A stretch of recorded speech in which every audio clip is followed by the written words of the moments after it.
Welcome everybody to DwunD December, where I'm going to post videos at my normal rate. And I thought what better Pokemon to kick off December with than Mr. Rime. I've heard a lot of people find this Pokemon, along with Galarian Mr. Mime, rather creepy. Honestly, I don't really see it, just because I probably don't look that deep into it, but the fact that it gets two very powerful offensive typings in Generation 1 in Ice and Psychic makes for what I think will be a dominant run. So we're going to see how fast the Generation 8 Pokemon can beat Generation 1. Rules are in the description. Before I talk about Mr. Rime stats, I briefly want to talk about Galarian Mr. Mime stats and how it compares to the Cantonian form. But you'll see that from Kanto to Galar, they gave it a little more speed, a little less special attack and defense, and a little more physical attack and HP. And Mr. Rime, well, he gets the best of both worlds a little bit. While we are slower than the previous Mime evolutions, we have a lot more attack, HP, defense, and special for Gen 1 purposes. And I previously mentioned it before, Ice Psychic is a great offensive typing for Generation 1. I just want to take a moment to really appreciate this sprite. It came from one of the 3 repositories that are in the description below, and I think one day I should make a tutorial on how to backport these Pokemon into Generation 1. Let me know if that's something you'd be interested in. As far as the early game though, we're going to cut straight to Viridian Forest. Mr. Rime is going to be doing minimum battles to Brock, only fighting the one bug catcher, and I'll touch on the moves in a little bit and explain why I chose what. The one thing I'll say really quick, I've probably mentioned this in a previous video, priority moves. I just can't get them to work properly. Ice Shard is one of those moves, but even though it doesn't work properly with me moving first, it's not going to take away from Mr. Rime being a good Pokemon. Another thing I want to say that slightly annoys me, I noticed this about halfway through the playthrough, I didn't give Toxic the purple background I give Poison moves, and I probably won't fix it in the follow-up. I'm actually starting this voiceover Monday evening on the 17th. My Detroit Lions had a sad showing against the Philadelphia Eagles yesterday, but that's also a game I thought they would lose when the schedule first dropped. And my Sunday overall before that game, not great. But I'm not going to waste your time talking about how I had half my Sunday wasted by folks with piss poor time management. Alright, that's enough ranting from me. Now let's face Brock.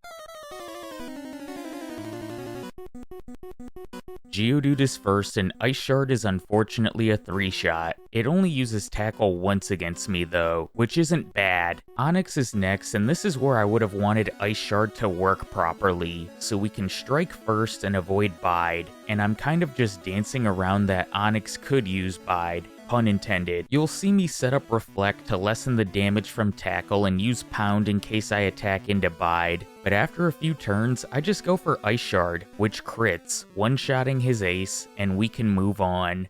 I think in the follow-up, I'm just going to go straight Ice Shard and reset if I lose. There's nothing of much interest on Route 3 other than I will hit level 12 and learn Confusion, which will replace Pound, so I'll quickly cover Mr. Rime's learn set, and this thing has 19 moves at level 1. Wow. And I decided to make things easy on myself by giving it Pound and the screens, since they're already in the game. Ice Shard is one of 2 new moves I added, the other being Icy Wind. I thought about just replacing them with Aurora Beam, but it is quite the power jump over Ice Shard, and as far as Icy Wind, it's not going to see much use anyway, because as soon as we get to Celadon, it's going to be replaced with Ice Beam. And while I could have backported a move like Freeze Dry and gotten it to work to be super effective against water types, this thing learns the same TMs as Mr. Mime with the addition of Ice Beam and Blizzard, and we're going to have Thunderbolt after defeating Surge. Also, I apologize for how small these learn sets look.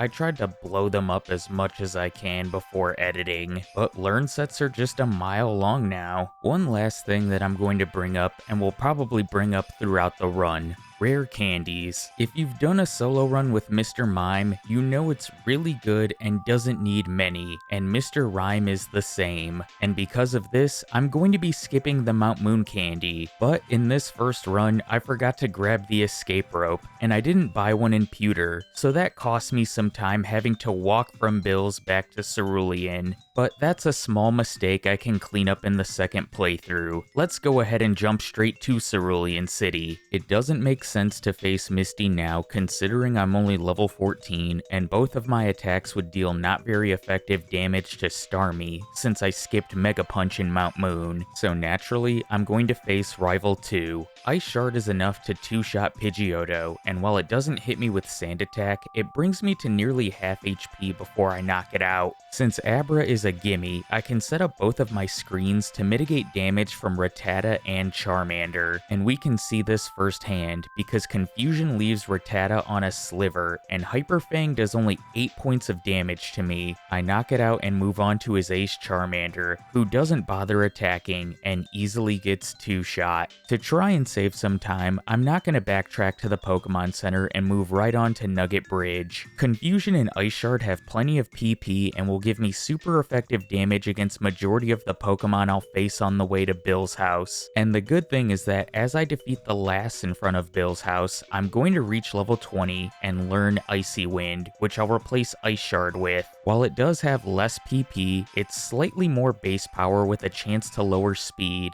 Unfortunately, it won't allow me to skip a heal as I take the Walk of Shame from Bill's back to Cerulean. Aside from when I did my Ashlock in yellow because the escape rope trick doesn't work in that game, I haven't forgotten an escape rope since I did a first playthrough with another backport, Serena, which I need to do a second run for and get that edited and up on the channel because it's been sitting on my hard drive since February. So many projects, so many ideas, so little time for a one-person team. Anyway, I'm going to top off my HP and head into the Cerulean Gym. Now it's time to take on Misty. Staryu is first. I'm going to start by setting up both of my screens to lessen the damage from it and Starmie. Confusion is able to 2-shot it, and it only does about a quarter of my HP before her ace comes out, and I get very lucky in this battle. Although Starmie outspeeds me, I immediately confuse it with Confusion, and Confusion, the attack and status condition, slowly chip it down before finally, near the end of this battle, she gets through with a Bubble Beam that crits me, leaving me on 18 HP, and another crit will be the end of Rime, but Starmie hits itself and I scrape by this one. Barely. And as I leave Cerulean, I need to highlight the Innocent Bystander rocket. We don't have to worry about Machop. It melts to Confusion, but we need to talk about Drowsy. This thing is annoying as hell. It has Hypnosis, and it's going to hit me with this move twice in this battle, and both times, I'm asleep for 6 turns. That's 12 turns total just snoozing. Not to mention, during the second snooze fest, it confuses me while I'm asleep.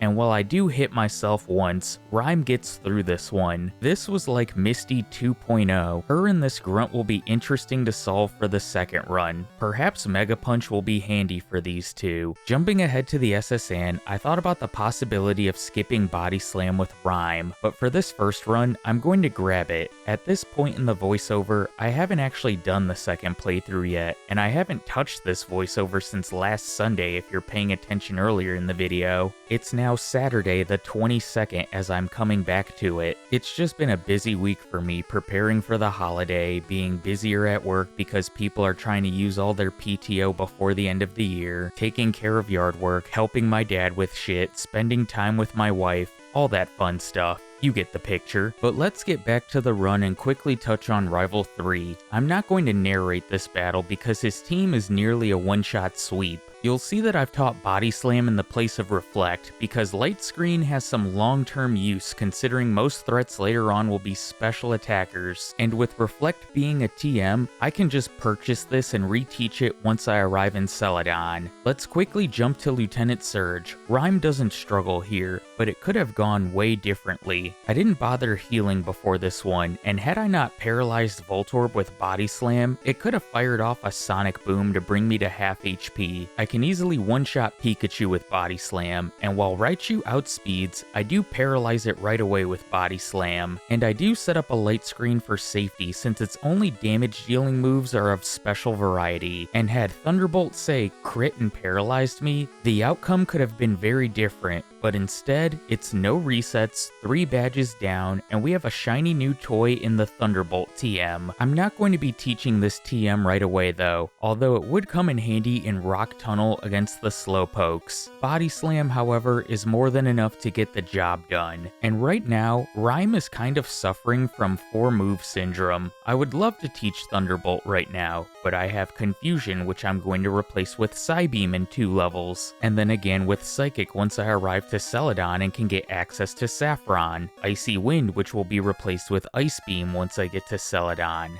Body Slam is a nice option for other psychic types with high special but frail physical defense. And right now, it kind of looks like Light Screen would be the odd man out, but let me just say, this move is going to be clutch going forward. Let's jump ahead to Celadon. After doing my repel buy, I head to the top floor and purchase 2 fresh waters, one of which I'm going to trade for the Ice Beam TM. The other I'm going to give to the guard to get access to Saffron so I can go see Mr. Psychic and get the TM for Psychic.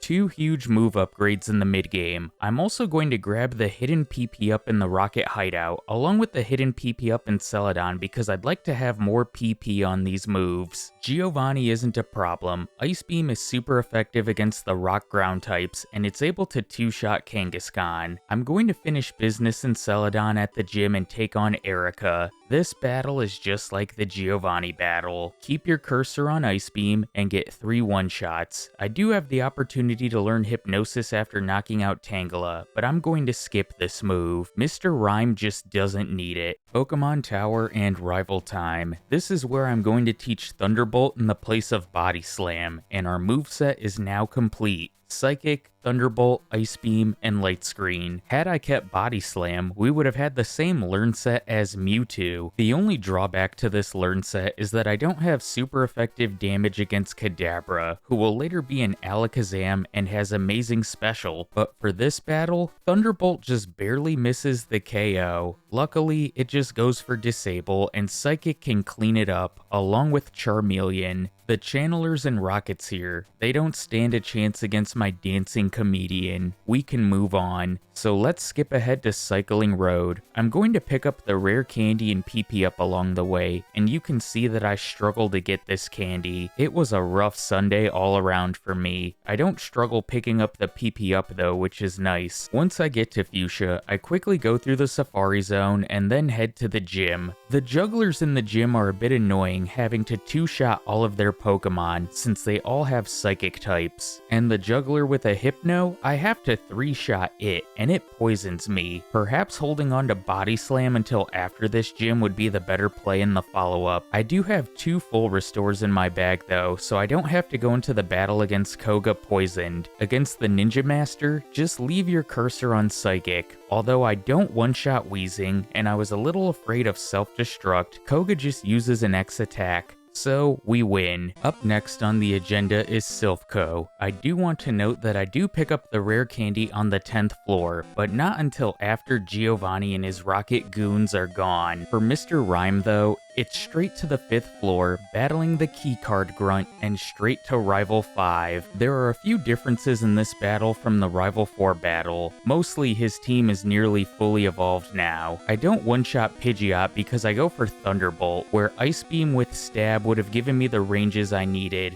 Because of that, it's able to do some damage with Quick Attack, but I'm able to just sweep my way to Alakazam after it. It does outspeed, but uses a turn 1 recover as I set up Light Screen. Next turn, it decides to attack critting with Psybeam, but not doing much, as I crit with Ice Beam to nearly one-shot it. It just fails to disable the next turn, letting me take it out and moving on to Charizard. It too is faster, and Ember doesn't hit hard, but remember, I did use Light Screen, so just imagine how much it could have done. And luckily in Generation 1, Fire types don't resist the Ice type just yet, and Ice Beam is super effective thanks to Charizard's secondary Flying typing, allowing me to one-shot it. Giovanni is no different from the Rocket Hideout. I do get a critical hit on Kangaskhan, which allows me to one-shot it, and I get the clean sweep thanks to this. I know earlier I mentioned keeping Body Slam until after the Fuchsia City gym, but it would also help against Sabrina as well, because her Psychic types are frail defensively. I have more to say on this in a moment, but first let's see who's the superior Psychic type trainer.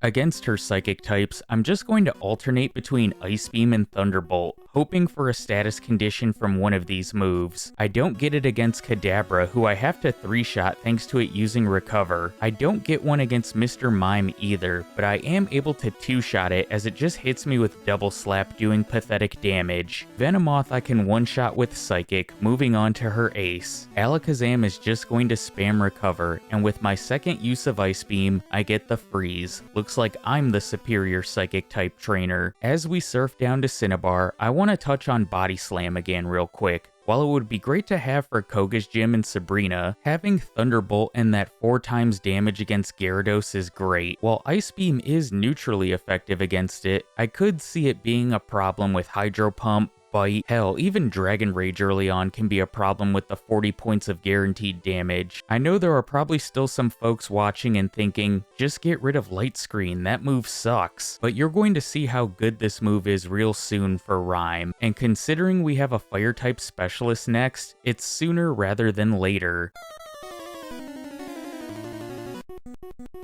Turn 1 on Growlithe, I'm going to set up Light Screen. Its Ember does a whopping 12 HP of damage, as Psychic 1-shots it the next turn. Ponyta is next. Psychic barely misses the 1-shot as it traps me in Fire Spin, and as I'm trapped, Blaine uses 2 illegal Super Potions to heal it back to full. Because of this, once I'm free, I can't 1-shot it, and it traps me again in Fire Spin. Luckily, it's only a 2-turn Fire Spin, and I can finish it moving on to its evolution Rapidash. It's faster, and misses Fire Spin. Psychic does half, and I get blessed by the RNG gods as it misses Fire Spin again, and Psychic finishes it, moving on to his ace Arcanine. And I set up Light Screen earlier in the battle just for this thing. And just imagine for a second how much Ponyta could have dealt with Fire Spin had I not set up Light Screen. I was expecting Blaine to just use Fire Blast over and over again. Arcanine, though,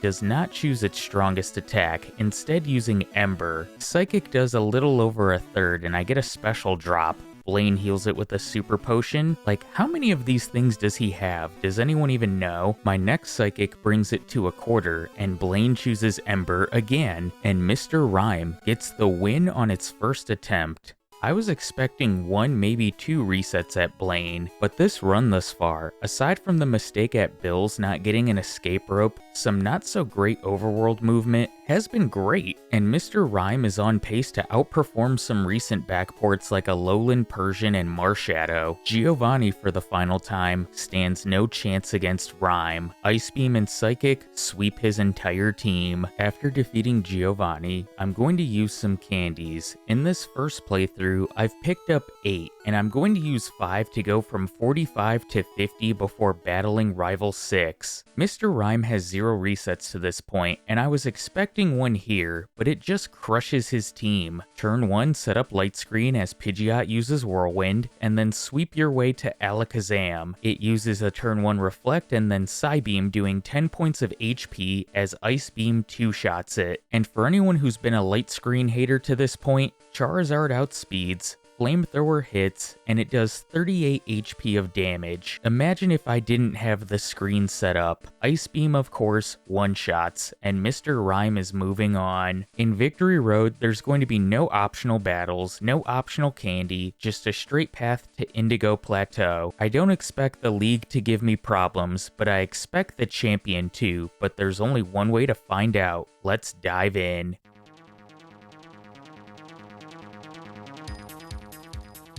I feel like this music for the league is fitting. Shout out to any Paper Mario fans. Lorelei is first and her lead is Dugong. I have to 2-shot it with Thunderbolt as it just whiffs a Growl. I also have to 2-shot Cloyster since Thunderbolt barely misses the 1-shot as it confuses me with Supersonic. I do hit myself once, but snap out quickly to finish the Clam. I also have to 2-shot Slowbro, and I decide to set up Light Screen here because I'm expecting Lapras to just spam Hydro Pump. After knocking out out Slowbro, I level up to 52 and have the opportunity to learn Confuse Ray, but I'm going to skip this move. Jinx is a bit annoying because I have to 3-shot it and it does outspeed me, giving it some chances to paralyze me with Body Slam, but it only uses this move once and switches to Double Slap, as my second Thunderbolt paralyzes it, allowing me to move first and take it out and move on to Lapras. Thunderbolt looks like it's a 2-shot as it misses Hydro Pump, but no, Thunderbolt is going to be a 3-shot because my second leaves it on a sliver, as Body Slam crits, bringing me to 14 HP, but it doesn't paralyze me, and Rime squeaks by. Bruno is next. I leave my cursor on Psychic and get 5 1-shots. We can move on. Agatha I thought would cause the most problems in the league, since all of her ghosts are faster and they love to confuse you and put you to sleep,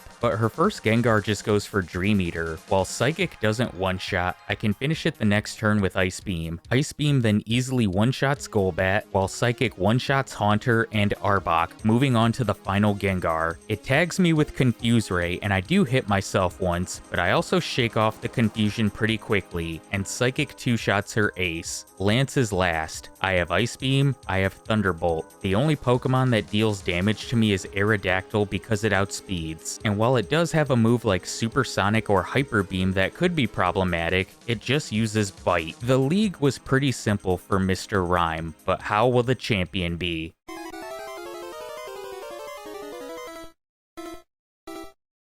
Pidgeot is first. Turn 1 I set up Light Screen and it hits me with Wing Attack. Once again in this battle, I should be using Ice Beam but go for Thunderbolt, which doesn't 1-shot the bird, but it just uses Whirlwind. I knock it out, moving on to Alakazam. Its Psybeam does 10 HP of damage, and I begin to fire Ice Beams, hoping for a freeze or a crit. It begins to spam Recover, and I got a bit worried, because it's healing back any damage I deal, before switching to Reflect as I bring it to low red health. It then rips a Psybeam that crits, doing a quarter before I finish it. Things aren't looking great. I easily 1-shot Rhydon with Ice Beam, and have to 2-shot Exeggutor as it fires off a barrage, bringing me to about a third of my HP left. While I do get some health back leveling up into Gyarados, who I easily 1-shot with Thunderbolt, I'm now staring down the gun barrel that is Charizard. It chooses Fire Spin, and misses. Ice Beam is enough for the 1-shot. Mr. Rime finishes the game with 0 resets at level 57, with an in-game time of 2 hours and 22 minutes. And for some context, this is the same game time as Hisuian Samurot's follow-up run, and is faster than Alolan Persian and Marshadow's follow-up runs. Its real time for anyone interested is nearly a minute faster than Hisuian Samurot's as well, 35 minutes and 42 seconds, compared to 36 minutes and 33 seconds. Aside from some not so good overworld movement and forgetting the escape rope, Rime is primed to perhaps beat Galarian Rapidash's time of 2 hours and 19 minutes. I thought about a few things between runs. The first, rare candies. I picked up 8 in the first playthrough, but only used 5. Perhaps I could still do this, but use some before Blaine for some better ranges, or to even outspeed the final 3 Pokemon.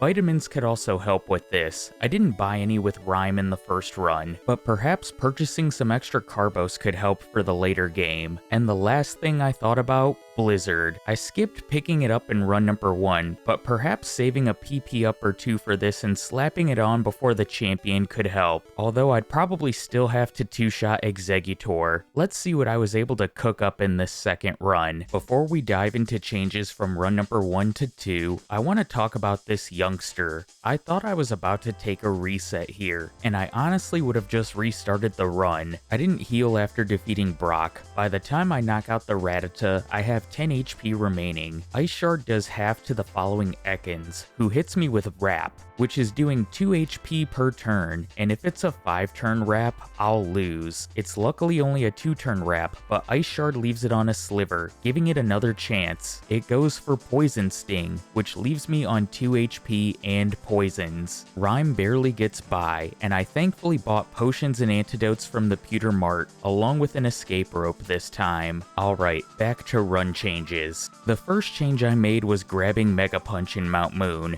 Grabbing this allows me to skip Body Slam later, but also gives me a nice option to use against Misty, saving time in this battle. It's also a great option against the Bystander's Drowsy, who doesn't put me to sleep in this run. And as we jump ahead to Koga's gym, I still have Mega Punch on my learn set for the jugglers here, which helps. And it's going to stay on my moveset until after I defeat Sabrina, which at that point I switched to Thunderbolt for it. Sabrina was actually really annoying in this follow-up attempt, mainly her Alakazam. You can see it just keeps going for recover, and Mega Punch isn't cutting it. I eventually switched to Ice Beam, getting another freeze and knock out her ace. Blaine gives me my one lone reset in this follow-up attempt. While I should have used candies to go above a damage rounding threshold, I was about 1200 experience points away from leveling, and what I should have done instead of battling the fire type specialist is battle a trainer in his gym, like the guy with one Rapidash, level and then pop candies. And while I still could have won this first battle, Arcanine just decides it's going to crit all of its attacks, bypassing the light screen setup. I do get revenge in my second attempt against him though. I decided to use those extra candies before Lorelei instead. Even though I'm above a damage rounding threshold, I still have to 2 or 3 shot her Pokemon, so it doesn't really help here. Let's jump ahead to the champion battle. I know I spoke about Blizzard earlier, but I decided not to grab it in this run and just rolled with Ice Beam for the champion, and I get a freeze on Exeggutor, which is nice. Through the power of video editing, we're going to jump straight to Charizard, who once again misses Fire Spin, capping off this second attempt. Mr. Rime finishes one level higher at level 58 and shaving down that in-game time slightly to 2 hours and 19 minutes, while only saving about 20 to 30 seconds real time due to the reset against Blaine and the longer Sabrina battle. That was a fun run and a great way to kick off the month of December. Let's bring up our backported Pokemon tier list, and Rime lovers rejoice, because it earns the second overall spot on the tier list with its performance today, only trailing Hisui and Zoroark. I hope you guys enjoyed this one. You might have noticed on the channel, I'm posting shorts, which is something I don't normally do, but I bought an advent calendar from GameStop and thought it would be interesting to see what we get for each day. I don't know what the next run will be because by the time I'm finishing this voiceover, I'm actually going to be on vacation, and I still have some runs that need editing like Excelgor, Gen 5 Mewtwo, some Gen 6 runs, along with some additional Nuzlocks I did, and I'm still learning Oras behind the scenes because as I've mentioned before, I want to bring that to the channel in 2026, and I can't wait to do a Blaziken run. As always, thank you for the continued support, special shout out to my channel members, and I'll catch you in my next one. Take care everybody.